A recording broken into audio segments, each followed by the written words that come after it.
జగన్ గారు ఈ ప్రాజెక్ట్ కి వ్యతిరేకం కాదు. ఎందుకంటే ఇది ఆంధ్రప్రదేశ్ కి మంచి చేసే ప్రాజెక్ట్. సో ఒక పక్క ప్రాజెక్ట్ ప్లానింగ్ జరుగుతుంటే ఈ ఎయిర్పోర్ట్ కి సంబంధించిన భూముల మీద కేసులు మాత్రం అలాగే జరుగుతూ వచ్చాయి. అండ్ ఈ కేసుల్ని ఒక కొలిక్కి తీసుకొని రావడంలో వైసీపీ కీ రోల్ ప్లే చేస్తుంది. ఒకవైపు కేసుల్ని డీల్ చేస్తూనే ప్రాజెక్ట్ కి ఎన్ఓసి ఇవ్వాల్సిందిగా సెంటర్ ని రిక్వెస్ట్ చేస్తూ వచ్చింది వైసీపీ. ఎవరెవరైతే ఈ ఎయిర్పోర్ట్ కోసం తమ భూముల్ని పోగొట్టుకుని కోర్టుకు వెళ్లారో వాళ్ళందరికీ క్యాష్ కంపెన్సేషన్ ని వైసీపీ గవర్నమెంట్ అందించింది. ఈ కంపెన్సేషన్ కోసం 900 నుంచి 1000 కోట్ల రూపాయల వరకు ఖర్చు పెట్టినట్లు వైసీపీ గవర్నమెంట్ చెప్తుంది. అంతేకాదు టీడీపీ హయాంలో బ్రేక్ పడిన ల్యాండ్ ఎక్విజిషన్ ని కూడా వైసీపీ హయాంలో పూర్తి చేసింది డిసెంబర్ 2023. ఇక్కడ నుంచి ఈ ప్రాజెక్ట్ ఒక ఇంజనీరింగ్ రేస్ లా మారిపోయింది. GMR developer, financer and future operator గా ప్రాజెక్ట్ ని లీడ్ చేసింది.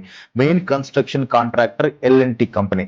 Passenger terminal, air traffic control tower, 3800 మీటర్ల పొడవైన runway, apron and taxiways, runway lighting, fuel systems, roads, landscaping and utility infrastructure, ఇలా ప్రతి ఒక్కటి స్క్రాచ్ నుంచి బిల్డ్ చేయడం స్టార్ట్ చేశారు.